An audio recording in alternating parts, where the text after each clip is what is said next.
most powerful yokai.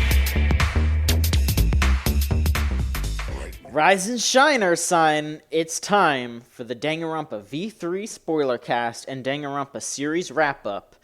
I'm your host, John, the mastermind of the show. Ew. And with me... Ew? Ew. Why ew? That was such a weird laugh thing. I don't even know what that was. Was that supposed to be Monokuma? I didn't do it that well. Let me try again. It's like... I don't know. I can't really do it. That's worse. Okay. I won't try it again. I apologize. Anyway, with me for this episode is the understandably disgusted Trex. Hello, it's me with the bad opinions. No, I'm sure we have very similar opinions on at least on this little number here. So for those of you who are most likely aware, you already know that Trex and I didn't really like the ending of Danganronpa V3. Oh, boy. That was something. Yeah, it wasn't great. We'll get into that a little later. I didn't want to be too much of a pooper, a Debbie Downer, if you will. So I wanted to not only discuss V3 and its ending, I did want to make sure that we talked about some good stuff about V3, but I also wanted to kind of just do a little bit of a retrospective on the whole series, because Danganronpa as a whole is kind of a big deal to chooch. Like, Danganronpa 2 was our second game of the year. It, basically swept all the categories. Both of those games swept the categories in our game of the year then. There's a lot of history with, my reviews for the series on there, and, we did a friggin' spoiler cast for the first game. So I felt like it would be a good idea to kind of cap the entire series with one big spoiler cast. Unfortunately, we couldn't get a lot of other names on here. Niall isn't Niall's available dead. right now. Yeah, Niall died. We're currently trying to investigate who killed Niall. It's one of us two, I guess. So, and Corky's dying. It's not because of any of us. He caught the fucked up virus that Kaito had. So he's just gonna die, and we're all gonna be very upset about it. Some of us. Wow. Just kidding. But, I think Trex and I have plenty of experience with the Danganronpa series. So we could definitely discuss in detail our histories and what we liked about it, what we didn't like about it, what we liked about V3, what we didn't like about V3. So I'd like to start, for those of you who aren't really aware of maybe our history with this with the series, I would just like for us to sort of introduce ourselves in that way. So, Trex, when did you get into Danganronpa, and what kept you interested? So, just kind of a quick rundown. Probably not that quick. I was interested when... Well, okay, so I saw it on Tumblr when it was really, really popular, and I didn't want to get into it. It didn't look interesting to me. I didn't want to learn about 12 different characters or 16 or however many. I can't count. I'm dumb as hell. And then my friend was like, please read this. You need to read this. You have to. You will really, really, really like it. So I was like, okay, fine. I'll read it. So I read it on Something Awful. And I don't know. I was just hooked. I don't know. Murder mysteries are always fantastic. I'm always interested in those. Just, I like the mystery, I guess.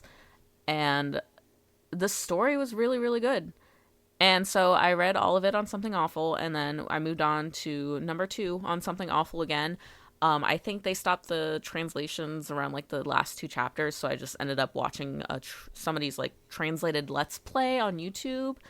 And after that was Ultra Despair Girls, which I read on Tumblr or some other forum or whatever, but then it came to Steam, so I actually finished playing it on Steam, And then I replayed 1 and 2 on Steam as well. And that's my little run through. All right.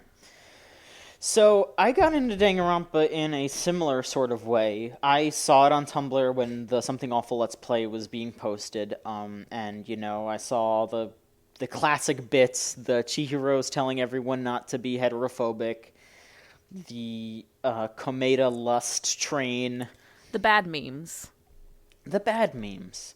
But I had learned like being fandom adjacent at times to not judge the original source by the fandom.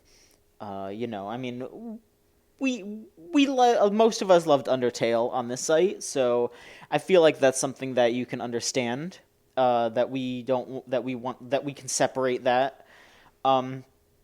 So I remember emailing the poor PR guy at NIS America, like, can you get me a code? Can you please get me a code? I want to play Danganronpa. But I got that code and I loved it. I really loved that first game. And then I heard, like, 2 months later, they announced that, we're also going to be releasing the sequel, like, 3 months from now. I was like, what? Same year? Am I going to get burnt out? Is the translation not going to be as good? Did they rush it? And then it turns out it came out and it was even better. And I just remember sitting there and watching the end of that game and feeling like I had never, like a game had never understood what was wrong with me like that. Like, I just remember sitting there, especially like the part that I remember the most is the part where Hajime is sitting in the like circle with basically the entire cast, and they're all basically just like, it's okay, Hajime, if you just give up, you can stay with us forever, it'll be happy forever, as long as you don't try. And I saw that and just like the whole ending in general as I took it as a like a metaphor for anxiety and depression, like especially depression, about your brain and your body just like wanting you to give up. And like Junko, especially in that game, is she's basically just a looming presence telling you to surrender, to just give in to the despair that is coursing through your veins. And Hajime says no, and Hajime realizes, like, even though this is the difficult answer, it's still the answer that in the end is going to make everything worth it. And that meant so much to me when I played that. I cried so hard finishing that game, and like just talking about it right now, like I'm not like but like I am no lie, like I have like little tears in my eyes, like just talking about the ending of that game. So yeah, those first two games mean a lot to me. Ultra Despair Girls does not. It has its moments. You can kind of tell that I was very disappointed with some of the like flippant ways that Ultra Despair Girls treated some heavy topics. Just absolutely awful the way that they treated just like I don't want to be too heavy-handed, but like it just awful stuff. Like, you can go read my review. I talk about it there.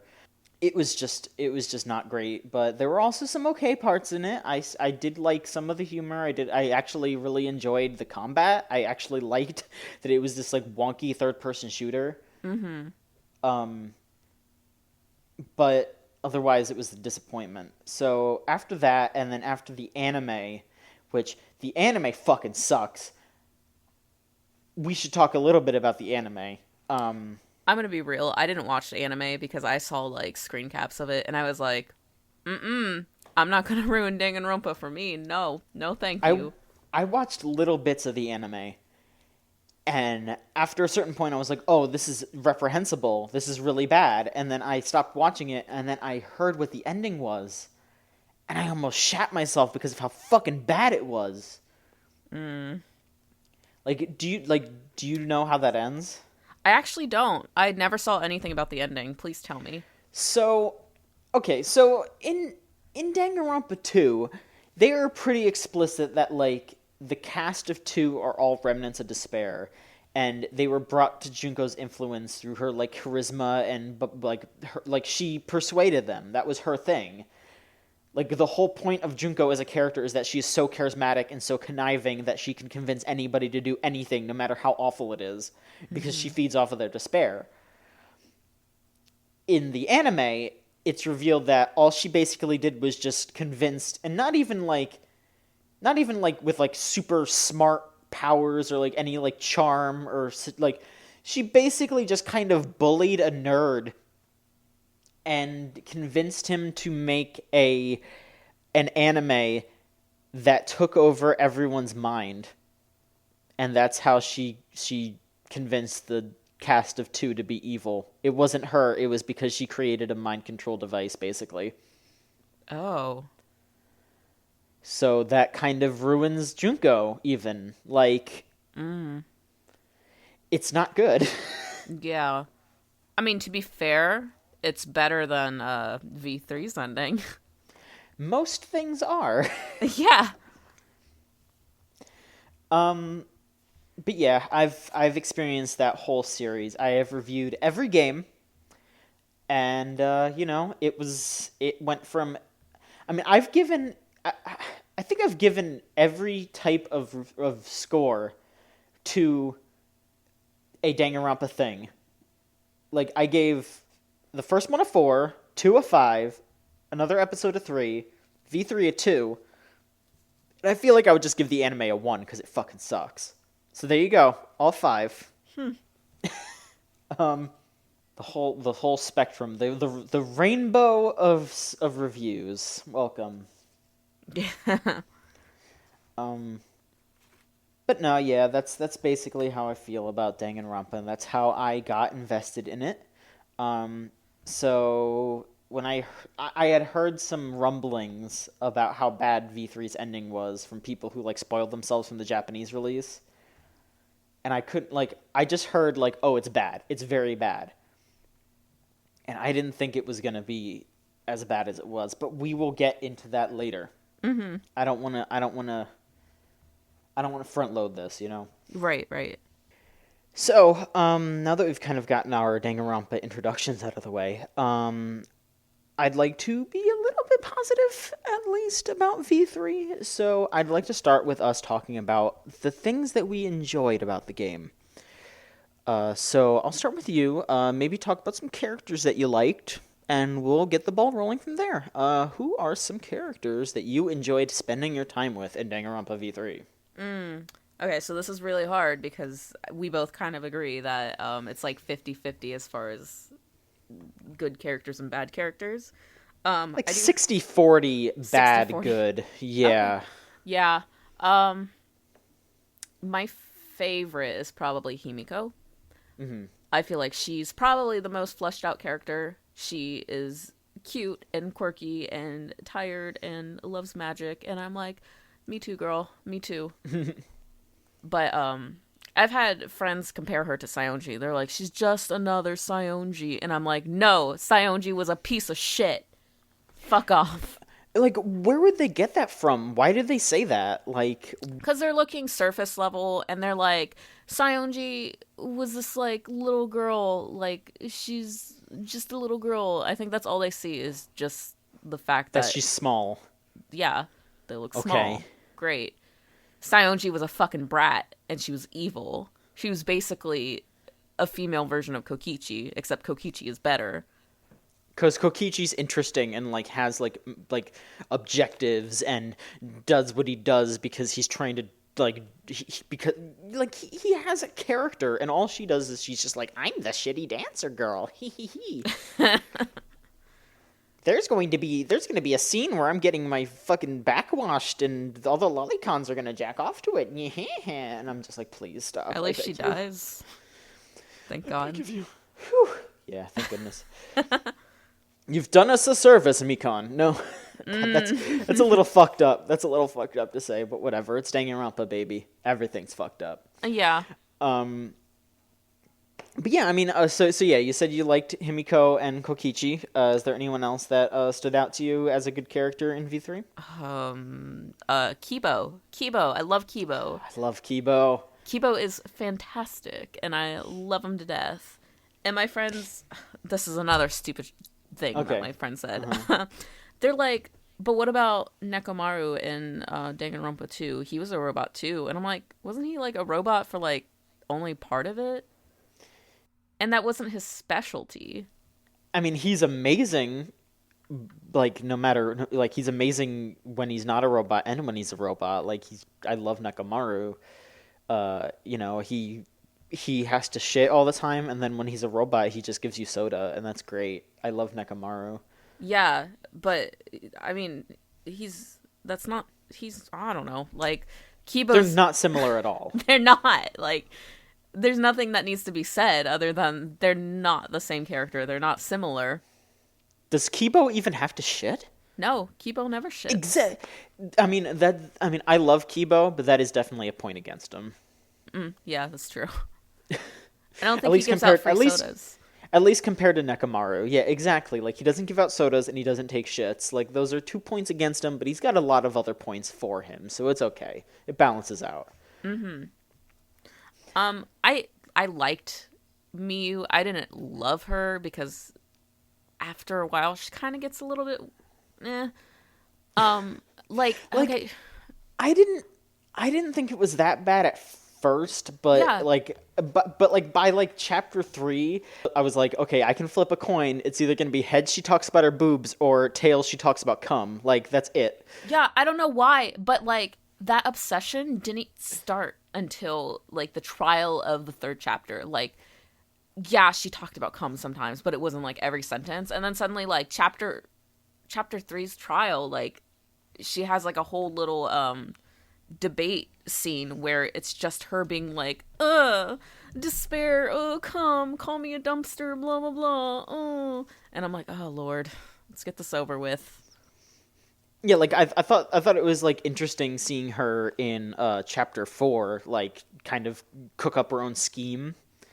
That was really fun. Like, I liked that. Yes, 100%. A problem that I had with her especially, and it's a problem that I had with a lot of characters, was that like I felt like her being an inventor wasn't brought up as much as it could have been. Like, I felt like the most inventorly thing she did was get horny about Kibo. Yeah, I actually really liked that. I thought that was kind of cute, but I thought it was funny, like how she just got like a huge crush on Kibo because he's a robot. That was pretty funny.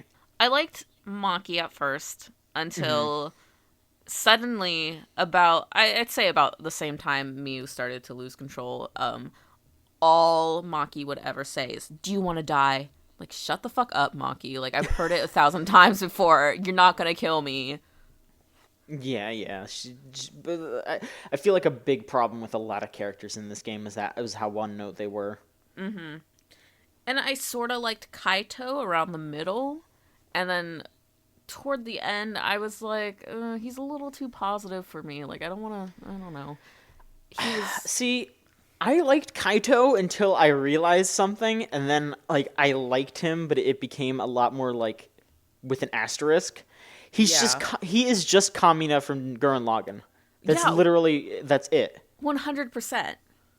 And it's like, don't get me wrong, like I like Gurren Lagann, I like Kamina, but it's like that's all he is. Like, when he fucking dies, like there's a drill in his execution. Like, he's fucking Kamina. I liked Ryoma. Oh yeah, Ryoma's cool too. Ryoma's fantastic. I really liked the maid. I'm gonna have to look at my Danganronpa character list Kiruma. here. Thank you. Kirumi, yeah. Because she was basically just 2B as a maid, and that's great in my book. Yeah. She's voiced by 2B's VA too, you know? Oh. So, yeah, Kira Buckland, she did the voice for her as well. So, that's, small world. She was cool. I really like her design and everything, but like she didn't stand out to me. Like, she was just like, she was an okay character. I liked her as a character, but her trial is my least favorite trial in the game. 100%. Other than because the ending of that game, obviously, like it's its own like separate beast, but the actual trial of Kurumi is really bad because 90% of the trial is actually pretty fun, like finding out how it happened. But then I felt like they basically just stapled the who did it like right at the end. They were just like, Kurumi did it, because, and then it's like, oh, actually, like, and then the only reason why it's like sad is because all of a sudden it turns out that she's been secretly running the government of Japan, and it's like, where the fuck did this come from? This is so stupid and random, and it felt like the most like just out of nowhere drama to just be like, oh yeah, well, you should be sad because you just killed like Japan's only hope, and it's like, I didn't know, nobody knew, and I like 5 minutes ago if you told me it was Kurumi, I would have been like, no, why? Because they found her black glove in the pool. That's like it didn't look like a glove. I thought it was like I thought it was like a piece of garbage bag or something. I was hoping it was a piece of garbage. And I guessed like 5 times before I finally guessed her. Yeah, like same here. I had no fucking idea who it was. Like, in a sense, I almost wish it was a garbage bag because maybe they could have twisted that to make more sense for Kurumi, because it would have been like, garbage bag. Who takes out the garbage around here? Kurumi. My thing, like, okay, so you find her room in like that same chapter, and you look in her closet, and she has a ton of cleaning supplies. And she did such a sloppy murder in chapter 2. And I'm like, you could have done so much better. She has so many supplies to clean up this mess. And you just gave her the messiest shit. Is she even a fucking maid? Like, hello?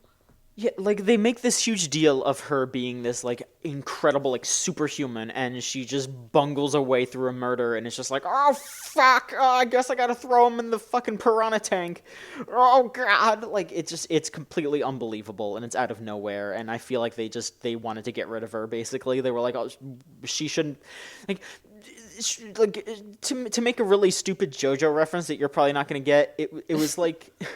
They had to get rid of one of the characters in Part 5 of JoJo because he was so powerful that he would have just defeated the final enemy like immediately. So they had to like come up with an idea, be like, oh, he's leaving. He's not going to be around for the last fight to make it interesting. I kind of feel like that's what they had to do, because I bet Kurumi would have just been like, oh, well, I'll take care of it then because I'm in charge of Japan. I can fix this. But talking about the trials, that was the only trial, I mean, aside from the ending, that I didn't care for. But, like, the trials were such a highlight of the game. The trials were better than the first and second one, I think. They added a little bit more, like, the whole, that thing where you... Oh, fuck. Well, they added Psych Taxi. I really like Psych Taxi. And then they added that thing where you have like 2 opposing sides or whatever, and you have to the split debate or yeah, whatever there it's you called. go. Yeah. Yeah. That was fun. I really liked like most of the new additions they made. Like I didn't hate any of them. Like there were a couple of them in the old games that I actively disliked, and they were all pretty okay in this one. Like even the Hangman's Gambit wasn't that bad in this game. Psych Taxi is very much the best one because it just reminded me of Outrun, and every time you figure something out, you got the good sound, and that's the best. Yeah, I love it. It's so cute. But no, yeah, I definitely enjoyed the trials. They were like series best trials, maybe. Like so much fun to figure out. Even like we said, like we ended up not liking how the second trial went, but I still really enjoyed figuring out the, like, how did it happen. Like, a good, like, 85% of that trial was very good. It was very fun. It was fun nonetheless. It's just, when you find out who did it, it's like, oh, okay. All that fun for nothing, I guess. But, I mean, another super, super, super positive note involving the trials is the executions. I thought the executions were A+. A+. See, I've never, like, I appreciate that they come up with, like, clever things for the executions, but I've never really been someone who's been like, ooh, how are they gonna execute them? Like, Really? I don't blame people for doing that, but, like, it's more just something that's like, oh man, here we go. Like, there are people who, like, look in the art book and they see, like, oh, this is what the execution would have been if they were a murderer, and they're like, ooh, that's cool, I wish I could have seen it. And I'm just like, all right, sure. Like, it's not something I'm, like, necessarily against, but it's not something that, like, really tickles my fancy. It's definitely it piques my interest a lot. It always has since the first one, and I really like the first executions a lot, but then, like, the second game's executions I felt were, like, really bland, and they were all very, very similar. They're like, oh, we launched them to a rocket and that's it, they die, bye. Gundam's was so good. I don't know Yeah, what you're well, talking okay, about. so Gundam's was alright. Pekka's was but I thought Pekka's was good too. yeah, I don't know. I felt like they weren't very creative. The music for Chiaki's is good, at least. Yeah, that's true. But no, I think one of the things that I really like about the executions is the art. Something about like the choppiness of the animation and just the art style in general. Like, I just really like it. I've always really liked it, and I just think it's clever to see how their ultimates kind of pertain to the execution. I felt like the art was at some points a step down in the series. Like, I felt like there were a couple of, like, cut scenes where the art was really weird. Like, the one that just sticks out in my head, like, I keep, like, anytime I think about the art in that game, I think about that scene where Gonta is picking up the sewer lid. That piece of art looked so bad. But a lot of it's fine. I felt like a lot of it was fine. And yeah, you're right. Like, all the executions are pretty well animated and fun. And, that was definitely a plus. Mm-hmm. I fucking love the music in this game. Oh my god, yes. It was amazing. Like, I just remember, because the Chapter 5 investigation music is always like, oh fuck. Like, whenever those songs come on, I'm just like, oh boy.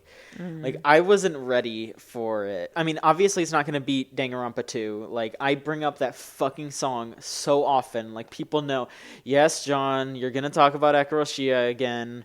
Okay, John.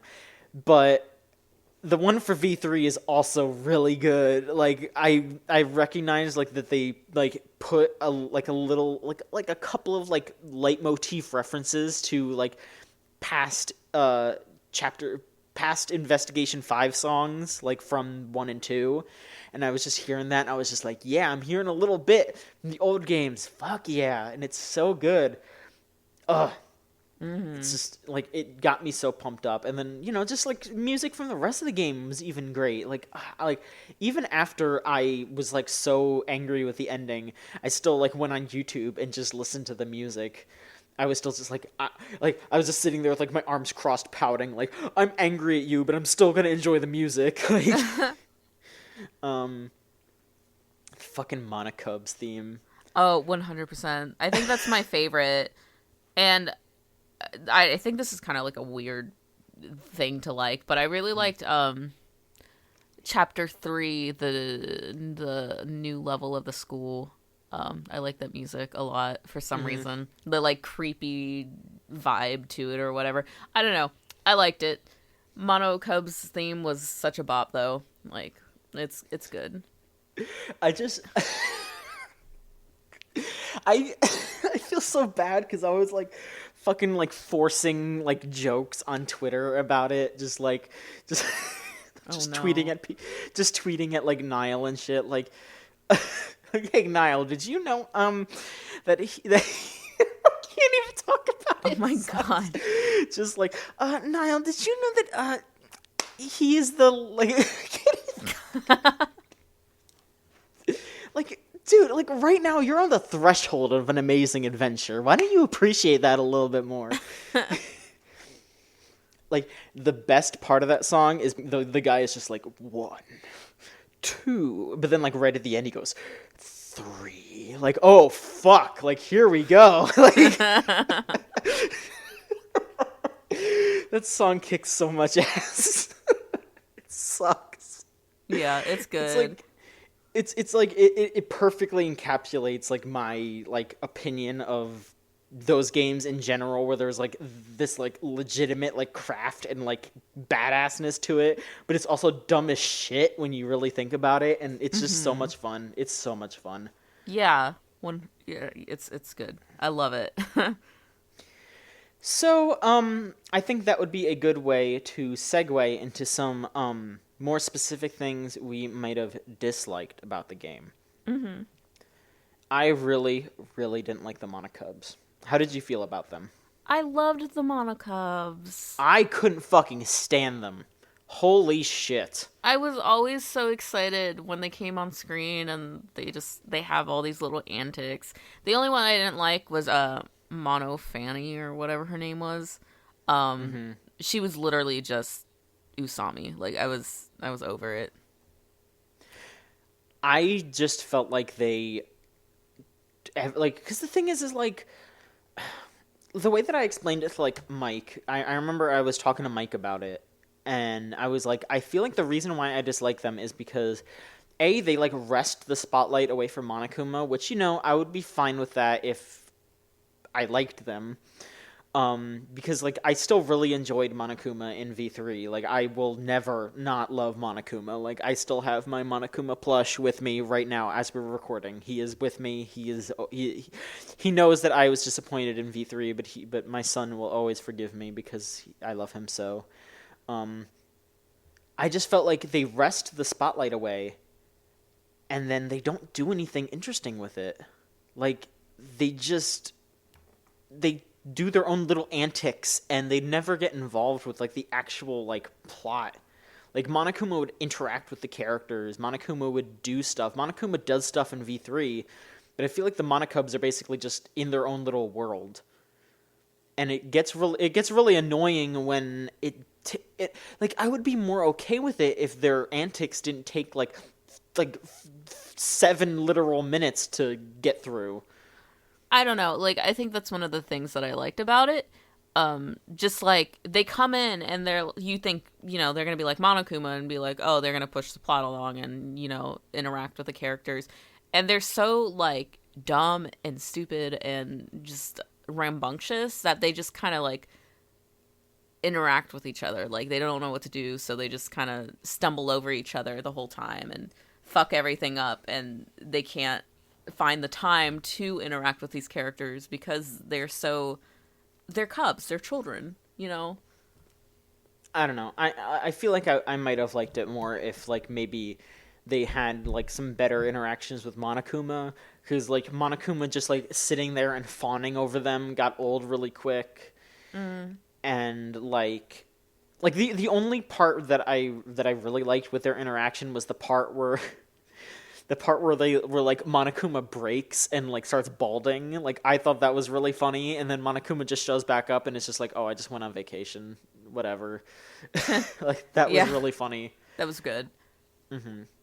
I really, really liked in the first execution when the robot Monocub, what's his name? Monodam, I think. Robokuma. He just ends up pushing Monokid into the fucking, oh my god, into the like into piano the thing, piano yeah. crushes him, and it was just like so unexpected. I literally gasped when that happened. I was like, oh. I kind of thought that was gonna happen just because there were 5 of them, and I was just basically like, oh, one of them is going to die each trial until it's just Monokuma left. And that didn't exactly happen because like 2 of them died in one trial, so you know, Monokuma was by himself on the 5th trial, and then they all came back for the last one.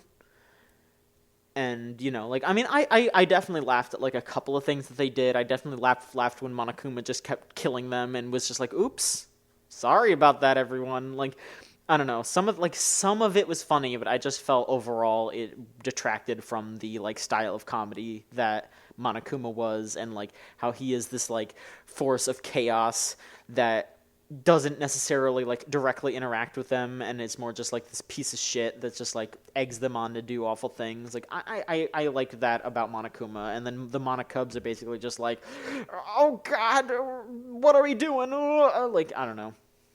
I guess I like that comedy. And then yeah, I mean, like it's different opinions, you know. Yeah, and I don't know. Like I thought it was funny how like the more cubs that died off, like the more just ridiculous it got. Like eventually you had like the last two left and they're like getting married and one of them loses his memory and all that shit, and it's like, what the fuck is even happening with these characters? Yeah, like I just felt like that was stupid. Like I thought that was them just being like, oh, what's happening? It's supposed to be like a soap opera, and it's just really weird and dumb and wild. And I was just like, where's Monokuma? I want to see him show up and say something stupid and reference Yokai Watch and Yeah, I for do no reason. wish that he was in it a little bit more. Yeah. I feel like he wasn't in it enough, but you know, when he did make his appearances, it was still A+. It was fabulous. One thing that I really, really loved, and this is I feel like this is kind of a weird thing to say, but I just want to point it out. I loved, like crazy, the Monokuma theater art. Like all the parodies of like horror, or not necessarily horror films. A lot of them were horror films, but all the parodies of like classic movies, they were awesome. Like every time I saw another one of those, I was like, I would get a poster of that one. I would get a poster of that one. Like I said that about pretty much all of them. Like I loved it. Yeah, I thought it was cute. I guess I didn't love it as much as you did, but I was like, that's interesting. It's a change from like the typical like just him sitting there or whatever. Yeah, him sitting there and nothing changes. But I liked when like, you know, they would change it up like every now and then. Mm-hmm. And yeah, like I still really love the Monokuma theater stuff. Like it's really weird, but I think that just captures the character of Monokuma that much better. Just like he's this weird like semi-omnipotent force that's just like musing about weird shit to you while all this terrible stuff is happening and you have like no control over it. I love that. But yeah, is there anything in particular maybe that you didn't like about the game that you want to point out other than the ending? Other than the ending? Yeah. Angie. Did we talk about how one note the characters were? Like, yeah, I mean, we got a question about that, and I was gonna try to like save it for that, but you know what? We could just talk about how. Here, I'll just ask the question. Okay. Okay, so how do you feel about talent? How talents were handled in V3? Certain characters were heavily based around their talent, like Kurumi, while others were almost an afterthought, like Angie. So yeah, like I feel like that hits the nail on the head. To like, I mean I feel like it does, but it doesn't, because it's like, you know, Kurumi was very much her talent, but she had other things going on. And she could interact with other characters, and like obviously her talent was like her driving force, but you know, characters could talk to her and she wouldn't just be like someone could talk to her and be like, oh, Kurumi, could I like this is going on. She could give like an opinion or something. But if you talk to Angie, she would just be like, I must ask Atua. Like she said Atua every sentence in that fucking game. Oh my fucking god. I need to, if I wanted to replay it, I'm gonna make a tally of it. I want you to fucking just rip into it. Just this is officially the Trex rips into Angie hour. Go for it.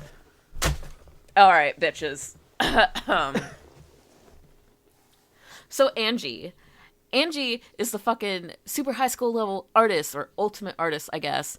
And like, when did they even fucking mention she was an artist? Okay, she gets her own fucking room, and I get that. It's not till the fucking third trial, but like, okay, so you meet her and she's like, oh, I'm the ultimate artist. That's it.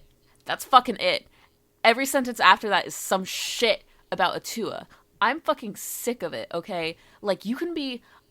I get it. She's obsessed. And I get that you want to make it so that you get to the third chapter and that's her driving force to, you know, be crazy. Like, the third chapter is about her obsession with Atua, and that's great. And I like seeing how crazy she gets in chapter 3. But my thing is, they should have, like, gradually gone into that. Like, oh, she likes Atua. Okay, have a normal fucking conversation with her. Great. She's a normal fucking person. And then chapter 3 comes, she's like, all right, bitches, Atua, we're gonna make a fucking club for him. Blah, blah, blah. It would have been way more interesting if she, like, visibly snapped or something like that. Like, yes. the fact that she was like that the whole game and was, like, annoying everybody, and then all of a sudden everyone else is just like, maybe Angie has a point. And it's like, it makes no sense because it's not like anything she said, like, meant anything to anyone previously. It was just all of a sudden everyone just drifted over to her when there was no reason to. Like, obviously, like, I understand that, like, they were trying to find hope in a hopeless scenario, but it's like everyone just found her annoying before that. It wasn't like anything she was saying was, like, helping beforehand. Like, if she said, like, if there was any kind of evidence that, like, oh, maybe her hoping in Atua actually helps her figure something out, I could understand that. But she did nothing. She did literally nothing. And then all of a sudden everyone's like, maybe she's got a point. It's like, no, what? Why? They act It's like weird. they've, like, never had a character who has an obsession before. Hello, Fukawa. She's fucking obsessed with Byakuya, and, like, you couldn't, like, take inspiration from that and see how, like, you wrote her in the first fucking game. I don't know what happened. Like, Angie is such a terrible fucking character. Mm-hmm. And it sucks because, like, I remember telling you, like, when I first got through the prologue, I was like, I really like Angie. She's cute. I think she's gonna be a favorite. And then fucking chapter 1 strolls along, and that's all she talks about. And I'm like, all right, this is getting a little... It's definitely not good at all. I was so happy when she died. Are there any other characters that you like that frustrated you like that? Tenko did. Until... Yeah, we should have the Tenko conversation. Yeah, Tenko did until I was really introduced to Angie. And then I was like, you know, Tenko's not that bad. Comparatively. But I know you loathed Tenko. I don't know. I mean, I just... You know, I mean, I think it is offensive, but I can't, like, really say for certain because I'm not a woman. I'm not someone who would be strawmanned like that, basically. But I just remember, like, you saw, like, fucking, like, all those Tumblr comics where it's, like, the stoic, wise man who's sitting there, like, oh, I'm so smart and logical. And this feminazi is over here screaming about getting triggered. And it's like, that's basically what Tenko is. Like, I mean, she's not, like, exactly like that, but she's very close to being one of those, like, straw man character, like, from a comic. Where she just is like, I don't want men. I want everyone to be a...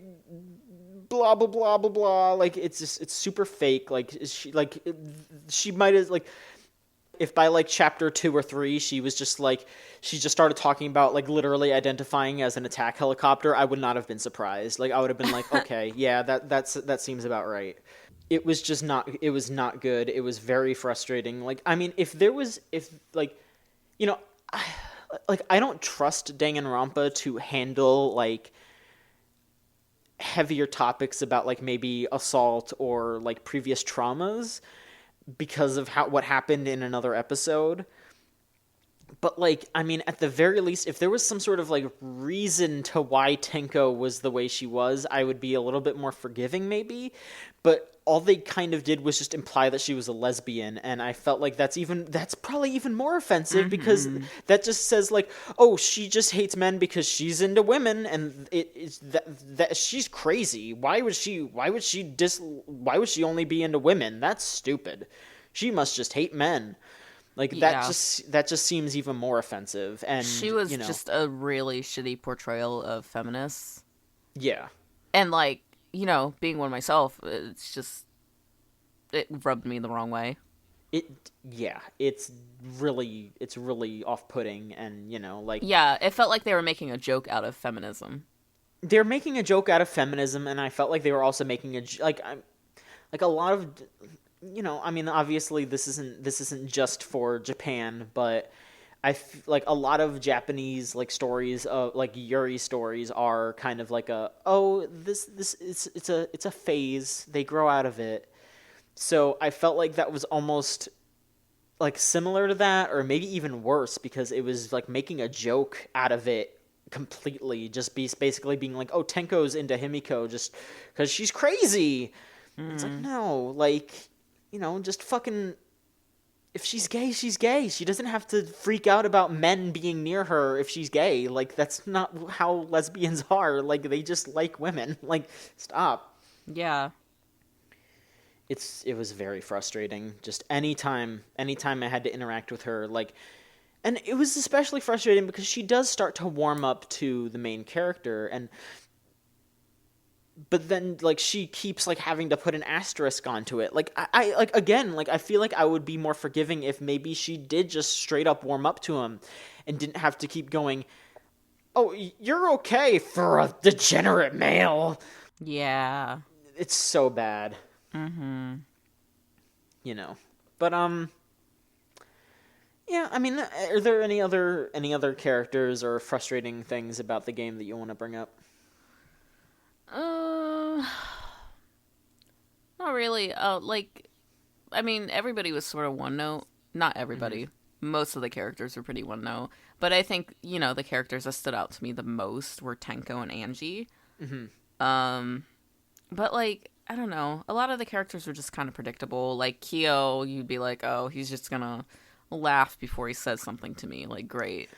I could probably mention Kyo as well. Like, that was when I finished that trial, and that motherfucker basically started talking about, I'm this super serial killer who fucked my sister and wants to like create a bunch of ghosts for my sister to hang out with so I can fuck her in the afterlife. I was just sitting there like, stop it! It was gross, but it's like, at least he has something going for him, I guess. Like, it was just like, I don't know. But I mean, that was one of those scenarios where it was like, they wanted to kill him off, but they wanted to make you feel sorry for him. I didn't feel sorry. I didn't feel sorry for him. I'm well, sorry. I mean, it's not what I meant. Like, we're not. I know, but they wanted to kind of give you more depth to him. Like, all of a sudden, by the way, he has this whole backstory to him, and it's just like, it's a little late for that. Like, he has this incest sister, like sister soul in his body, and then he almost goes to fuck her in heaven, and then like Monokuma like sends him to hell or some shit, and I'm just sitting there like, what's going on here? Please stop. Yeah, I'm gonna say this though. I don't know how much you did of the interactions during the free time or whatever, and I'm pretty certain you didn't even touch Kyo. But I did a good amount of them. I'm gonna go back and do all of them in the like free roam thing. I did most of them, but I didn't get around to doing Kyo's yet because I wasn't really in a rush to do it. Yeah. Well, I did Kyo in the third chapter, like obviously before he died. I did 3 or 4 free times with him. And he delves into that story that he has with a sister, but he doesn't really like delve into like the incest, He's like, oh, my sister's really sick in the hospital, blah, blah, blah. And then I find out later in the trial that, he wants to fuck his sister, basically. Well, that he full on fucked his sister. Well, I mean, yeah. But I just thought it was like interesting having one perspective of him during the free time, and then suddenly you find out what really happened, and it's like, oh, okay. Yeah, I mean that might make it a little bit more at least interesting, just being like, oh yeah, no, like what, like in a sense of like, what do you really know about people, like how, yeah, like that, I could see that, yeah, because he's like he's telling me one thing, and then later you find out the real him, and it's like, okay, well, you weren't lying, but you were skipping a few details. you maybe fill in the blanks beforehand, or maybe you don't. Yeah. Maybe I that's think something you keep to yourself. his funniest free time, though, was, like, the second free time, I think. And he's like, let's go get some tea. And then you, like, watch him just, like, essentially, he just, like, clips food through his mask. Like, there's just, like, you're just like, oh, Kyo didn't even take off his mask. Where'd the He's food got go? a zipper. He's got a zipper. He doesn't fucking use a zipper. Wild. They, like, implied that it just, like, goes straight through the mask, and it's like, all right. Okay. Wild. All right. Yeah. That's pretty good. Yeah. Were there any other like free time interactions that you particularly enjoyed? I don't think so. Like, I honestly think that Kyo's was probably the most interesting. I haven't gotten through every single person's. I do want to, but, like, eventually when I started to really like Kokichi, I started doing his free trial things, his free trials. Ugh. And they were all 30-day free trial of Kokichi. oh Lord. But they were all kind of the same. Like, every single one was like, "Hey, let's play a game." Ooh, by the way, I'm a liar. And I'm like, all right, Kokichi, shut the fuck up. I get it. I didn't get very far with Himiko's either, and it was just, I guess the first free times with everybody is kind of just like, oh, I already know this about you, bye. Yeah, I getcha. Here's a question for you. Who would you date in the free time thing? That's the question. Kibo. Kibo? Okay. He's cute. That's a good choice. Like, don't get me wrong, I like Kokichi a lot, but, like, he's not responsible. Kibo would treat you right. Yeah, Kibo, and if he wasn't treating you right, you could program him to treat you right. Ooh, jeez, there you go. Slip Miyu a 20 and just be like, hey, could you help me out here? Right? Who would you go for besides Junko? She doesn't count. She's not in this. Leave me alone. I feel like I would go with Maki. Because I just, she's got that mysterious, like, cool side to her, but, I feel like it would be really interesting to, like, really get to know her. Oh, you like the goth bitches. Maybe I do. Huh? All right. Maybe I want a goth GF that sings me to sleep and tucks me in and gives me chicken nuggets. Okay? I don't think she would ever do that. I know. I'm just... She wouldn't even touch you. That's fine. I'm just being stupid. and everyone knows that my true loyalty lies with the junks. The junks. I'm sorry, everyone. I'm a taken boy. No, I'm just kidding. I can't get over that. I don't know if I've told you this, but one of my real life fucking friends, on multiple occasions has gifted me framed portraits of Junko. Oh my god. Yeah, I mean, I have, one of them was an actual, like, framed picture, because I made a joke where I mentioned, like, oh, I'm going to become, like, a businessman or something. I'm going to have my desk, but instead of having, like, a picture, like, one of those, like, framed pictures of my wife or whatever, I'll just have a picture of Junko. I just said that I would have that. So she drew a picture of Junko and, like, made it like it was an autograph.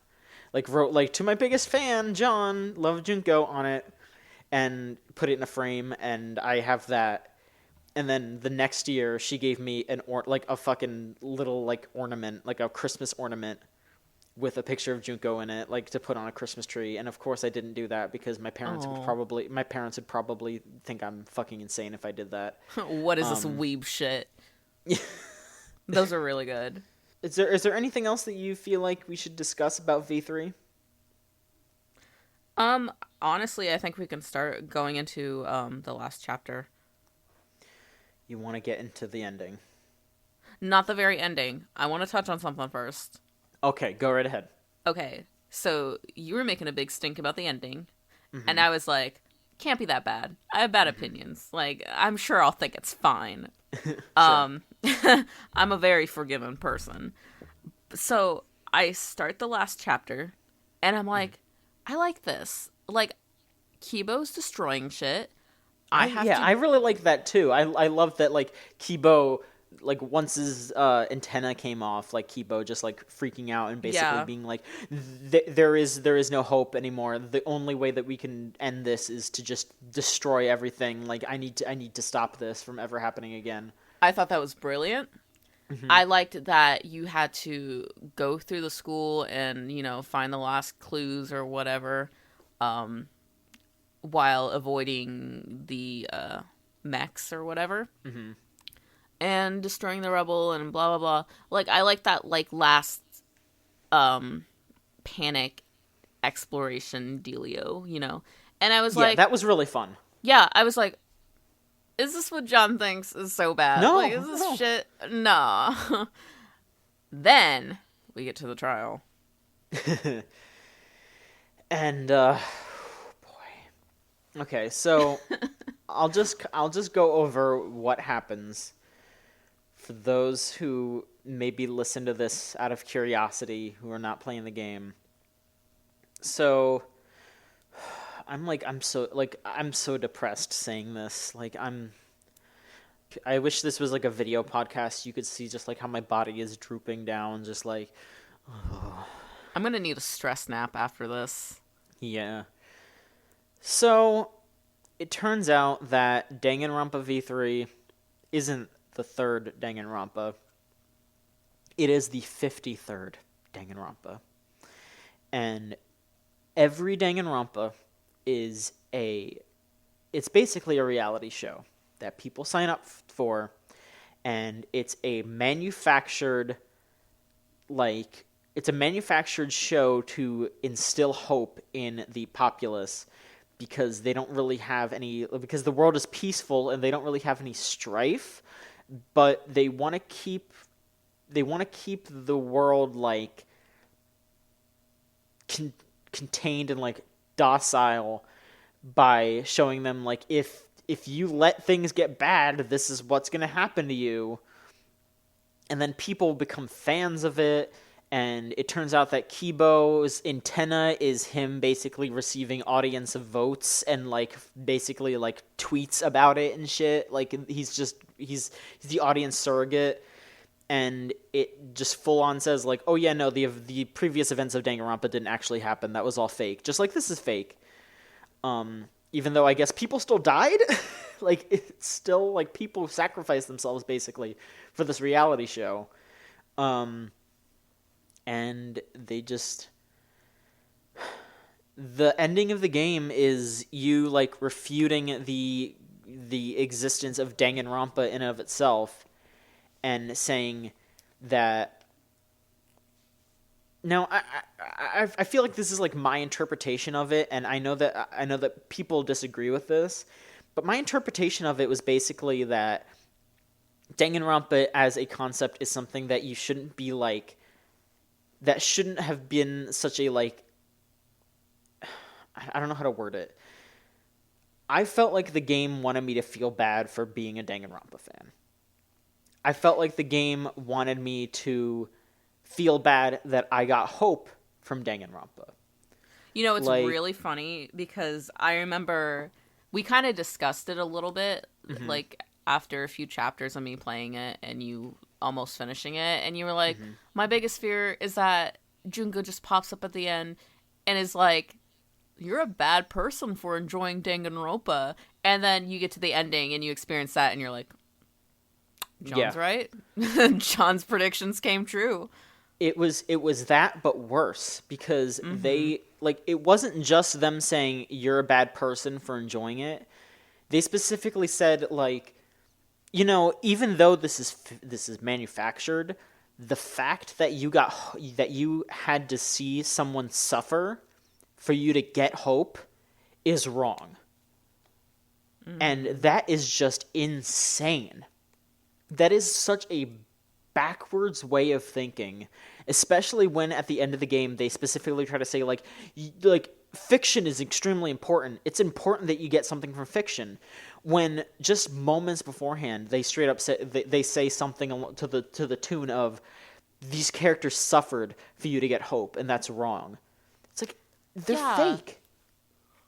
They're fake. If something like Danganronpa actually happened, of course I wouldn't enjoy it. If people even if I knew it was fake, people are fucking dying. I wouldn't enjoy that. No, I'm not crazy. But I can watch this fake anime thing that is goofy, that is cartoonish, that the blood isn't even red. I can fucking separate reality from fiction. And I got something from Danganronpa, not because it was someone suffering, but because I felt like it understood depression. I felt like the story was trying to say something. But I felt like V3 was them saying, there wasn't anything to... there wasn't actually anything. We didn't mean that. We just think you're idiots because you like the murder. You're bad for liking murder. You're bad for having fun and figuring out the puzzles that we made. You're bad for laughing at the jokes that we wrote. It felt like they were blaming us for liking the thing that they did. And it's just so baffling. I have no idea why they would do that. It's so twisted. It's so wrong. In my the way that I ingested that game, I feel like the game was just saying, you're wrong for liking this, and you should feel bad. And it's just crazy. I don't mean to be dramatic, but it honestly made me feel betrayed. Yeah. 'Cause it's you spend so much time getting into this series, and then suddenly they're like, oh, by the way, it's fake, bye. And it's just I felt like it was just cut off suddenly. They didn't know how else to end it. So they were like, yeah, we're just gonna break the third wall and be like, hey, you're playing a game. Bye. Yeah. And I don't know. It's like watching your favorite Netflix series or some shit, and the very last episode is that's it, folks. No more. Goodbye. I think the most damning part is that it turns out the mastermind behind V3 is the cosplayer. That was predictable. Specifically, I feel like they specifically had the cosplayer be the enemy because she is a stand-in for big fans of Danganronpa. She is the person that gets really invested in it, that dresses up as the characters, that loves those characters. I almost feel like my theory, and I know this is a really weird theory, but I feel like the writer, I think Kodaka, got the wrong idea of why people like Danganronpa. I think he saw people cosplaying the characters and drawing fan art and enjoying the games, and I think he thought that people were enjoying it because of the violence, because of the execution. We just talked about liking the executions and all that, but it's I feel like that's more of an artistic enjoyment of it, and how their characters and all that, not just the gore. Yeah, I like the story. I like the relations I feel and how I connect to the characters and stuff like that. There's more to it. And I just feel like that Kodaka got this has this really shallow idea of what people like about those games. Mm-hmm. And I think that's how he came to this conclusion.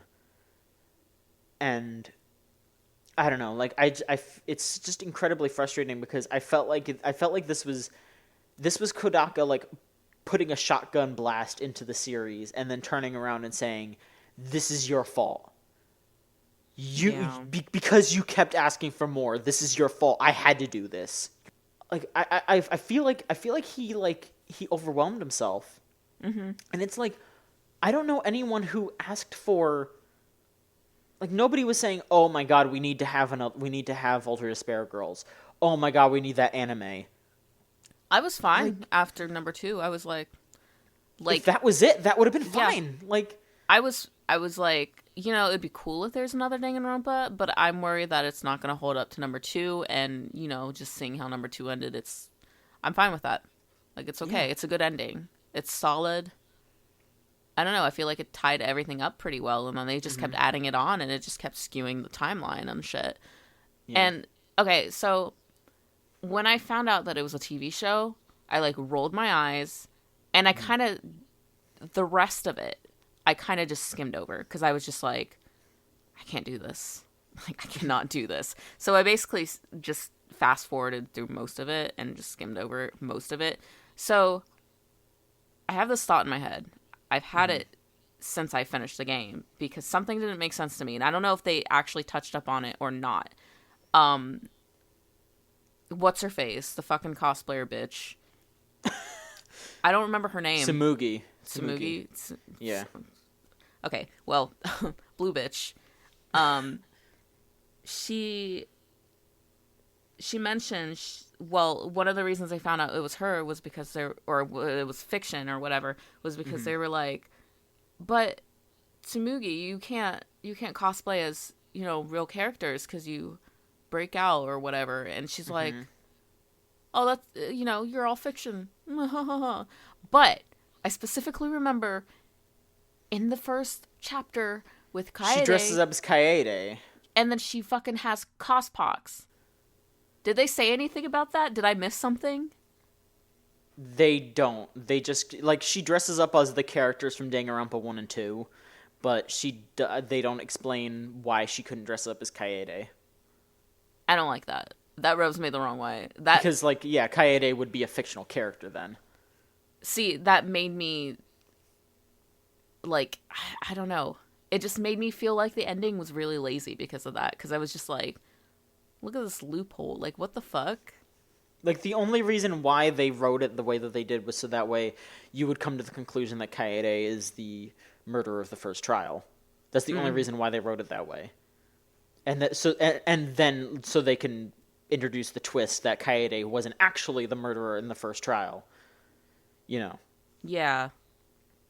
And, like, I thought that was an interesting twist until they, like, revealed why it was, you know? Like, finally saying, like, we executed the wrong person. Like, that is an interesting bit, you know? Mm-hmm. I don't know. It was just so frustrating. Like, legitimately one of the worst endings I have ever experienced in anything ever. Like, I was so disappointed. Just terrible, terrible, terrible. Yeah. I wish I could just, like, wipe out this entire game from my memory. Like, yeah. I don't know. Like, it was fun, but I really do regret playing it, because it kind of skews the first and second game for me a little bit. Yeah, it really does. Like, I don't know, I've talked to other people about it, and I kind of came to the conclusion that I should wait a little bit and then play 1 and 2 to kind of just, like, let them happen again, in a way. But obviously I don't, like, I'm not going to be able to have, like, that exact amount of magic like I used to. Like, I mean, I know this is, like, taking it, like, weirdly personal, and that might not be fair, but you know what? Fuck it, I'm going to do it. Like, the fact that you know, like, I mentioned it before, I cried at the end of 2. That game means a lot to me. I felt like that game understood me. The next game coming out and basically saying, hey, you're a bad person for getting that from this game. Like, legitimately, that hurts. Like, you said that felt like betrayal. That felt like the game. That felt like the writer saying, you are a bad person for getting something from this game. Yeah. Like, that's just so bizarre. Like, especially when the game ends with you saying fiction matters. Because the rest of that bit is basically saying, no, it doesn't, because you should feel bad for, like, it's, I don't fucking know. I don't understand why they would do it like that. It's so stupid. Yeah, that last bit, like you said, the one where they're like, oh, fiction matters, and I hope you all got something from this game. I was like, stop with this fucking children's book bullshit at the very end. Like, I don't need this shit. like, I don't know, it felt like they wanted to make an ending so twisted and so unexpected that they just came up with this breaking the third wall bullshit. It was just, yeah, it was very bad. Very bad. Breaking the fourth wall? Fourth, yeah. My bad, I've been saying It's third okay. this whole time. It's okay. I don't know. I'm just gonna come out and say it. I'm just gonna say, I legitimately hope they never make another one. They really shouldn't. I don't think they will. I think I'm glad. I think that was their way of saying, we're done. Stop it. Stop being fans of this game, because we're done. Yeah, because I'm done. If they come out with another one and I get a review copy, I'll review it, but I'm not going to be, like, excited about it like I used to be. If they come out with another game, then I guess I'll play it, but I won't like it. You know what I mean. Yeah, you know? I know. All right. So, let's move on to questions and then we can wrap this up. Okay. I'd just like to remind everybody, if you want to send in questions for our regular podcast, you can send them to videogamechoochoo.tumblr.com/ask or podcast@videogamechoochoo.com, which is our email address. And you will sound like this. An anonymous Tumblr user asked, were the Monocubs a necessary addition to the story, in your opinion? I feel like we kind of went over that. I think no, not at all. I thought they detracted from the story a little bit. Like, there were times where I felt like they did something, like, especially with the mix-up of the Monocub, the monopads, or the cub pads, or whatever they're called. Monokuma could have done that, though. Exactly. Like, that is something that Monokuma could have done, and he could have done it on purpose, and it would have been, like, more nefarious and, like, interesting. So, they're not necessary at all. Monokuma's there, and Monokuma could have done all this shit and been, like, 10 times less annoying about it. Yeah, and I totally agree. Like I said, I do like them, but all they are is just extra comedy. They don't push the story along other than, the monopad thing. But, again, something that Monokuma could have done. All right, we have another anonymous question. Okay, and this, I completely forgot about this. I felt the whole point of the cast being stuck in a prison school was greatly underutilized. Only Ryoma's life as a criminal is even really brought up. That is something that I completely forgot about. I think maybe they might have just, like, didn't translate that. Because I remember when this game was first announced, they specifically said that, like, these characters were supposed to be in a prison. Oh? I didn't get that at all from this, and I don't know. I went straight into the translated version when it came out on Steam, and that's all I knew about it. That might have just been something that they didn't translate over. So that's, that was just a translation choice. But yeah, I mean, they just mentioned how Ryoma supposedly killed all the mobsters and all that, and then, like, they do explicitly say, like, yeah, he's the ultimate tennis player and also the ultimate prisoner. So, which, that's dumb as hell, but that's Danganronpa dumb. That's not just, like, dumb. But, I think that was just something they changed their mind about more than anything. Another anonymous question. Do you think the game would have been improved if Kaede stayed the protagonist? Yes. Yeah, that was something that we didn't mention, because, like, the first twist is that Kaede starts the game. The piano girl starts the game as the protagonist, and then she is, air quotes, the first murderer, and then the game shifts over to being the main character being Suichi, the ultimate detective. I'm glad we got a question about that, because I was thinking about that a few minutes ago. Like, I forgot to touch on that. As much as I really like that twist, I almost wish that you started off as Suichi. Yeah, I can't say his fucking name. It's okay. I wish that you started off as him, because I love Kaede. I love her to death. She is by far my favorite protagonist. Yeah, like, and I do kind of understand why they killed her, because she basically would have won the killing game, almost. Like, she was so positive and so good at corralling everybody that they would have made it eventually, and she kind of had to die. but, she was also a very interesting character, and I would have loved to see, like, her persevere and, like, deal with the horrible things that are happening. I mean, maybe that would have made her a little bit too much like Makoto, but, But, I mean... she's still fun. Yeah, I mean, that's kind of, like, the point of the game. Like, Makoto is ultimate hope, like... Yeah. So it would be fine. I mean, Hinata wasn't that much different. But, whatever. Oh boy. I'm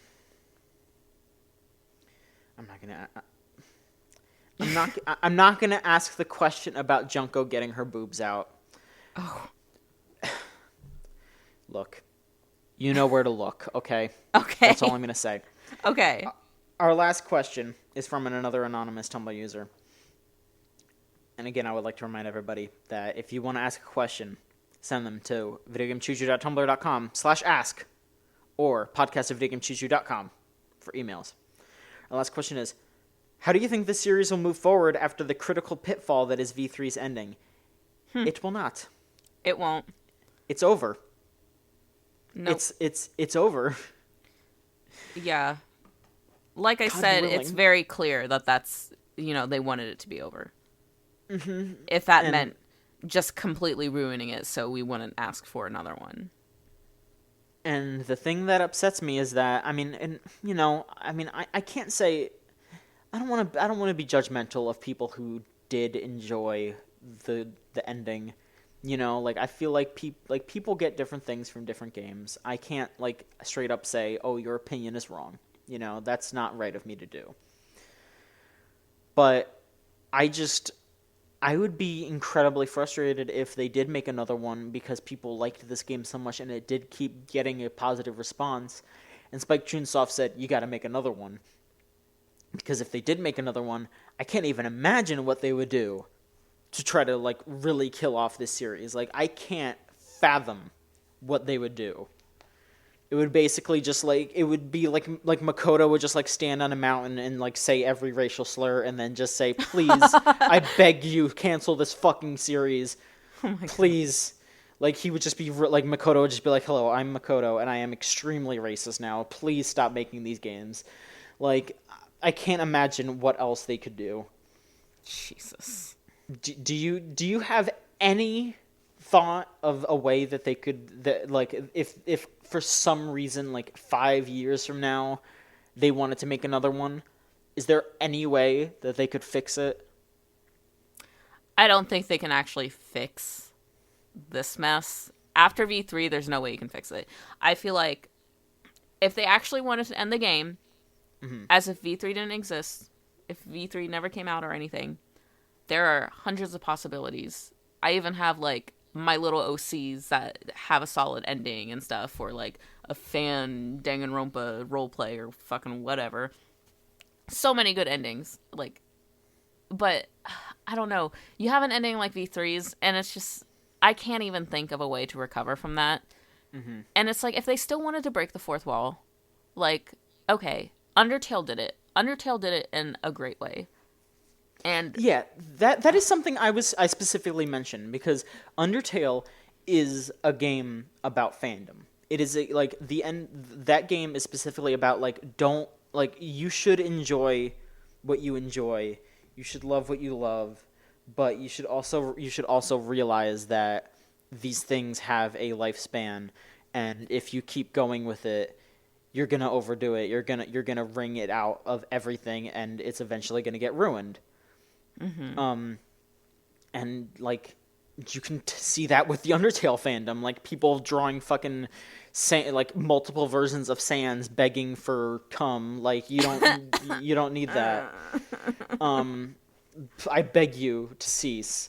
But it's like I didn't think that Danganronpa was, I mean, like I said, there was heterophobia Chihiro, but it's not like the ending of V3 was like heterophobia Chihiro coming out and like everyone saying get the fuck out of here. Like, that would have been way better. Yeah. Like, maybe they should have done something like that if they wanted to be meta, but they didn't. They just got angry at the normal people who like the game for normal reasons, And yeah, I don't think I desperately hope they never make another one. Yeah. Well, I mean, I know it's a bummer to leave it off on, but I don't really have anything else to say. Trex, do you have any final words about the series in general? Is there anything you want to say as like a goodbye to Danganronpa? People who made Danganronpa, if you're out there and you want my address, DM me, because I will fucking fight you. Oh boy. Is that all? Yeah, that's it. Okay. As for me, I'm just incredibly torn. I'm just so upset about how that ended, but at the same time, I'm happy that I got what I got. You know, like it's cliche to say, but you know, it definitely is better to have loved and lost than never to have loved at all. It's fucking gay. So, shh. I'm happy that I got what I got with Danganronpa. I'm happy that that my life was changed for the better because of those first couple of games. And, even no matter how much V3 tries to stop me from feeling that way, I'm gonna not listen, and I'm gonna create my own hope, and I'll keep loving what I love about Danganronpa, and I'll be done with it though. I don't want any more of it. I just want to have my memories of Danganronpa, and Danganronpa is important to me, like, in so many different ways. Like, even just from the site, like, I got to know so many people because of my reviews and about talking about the game and all that shit. And like I said, like, it was our second game of the year, Danganronpa 2. It's up there with Tales from the Borderlands. Yeah. And I hate to be, like, as emotional and sappy as you are being right now, but as somebody who has suffered from depression, and because of it, I don't have a whole lot of emotion because of all the medication I'm taking. I understand. It's really hard for me to get passionate about anything, but I have been passionate about Danganronpa since day one. I still am. I still make OCs for it. I still make my own little stories. I still fawn over Celestia Ludenberg. I love her to death. I mean, you've done Danganronpa cosplays. You are doing a Danganronpa cosplay. Oh yeah, I'm working on one. I'm working on Himiko right now. And I hope to do Kibo or Kokichi in the future too. Maybe. There you go. But, I mean, this is probably going to be a series that I'll forever love. And I thought that about Homestuck, but Homestuck I lost interest in, like, 2 years after, or whatever, after I originally got into it. So, like, Danganronpa is, like, my last shred of passion that I have. So, I'll just hold on to what I have. 1 and 2. The good memories. All right. Well, I think that about does it. Thank you all for listening. Goodbye, Danganronpa, and so long, bear well.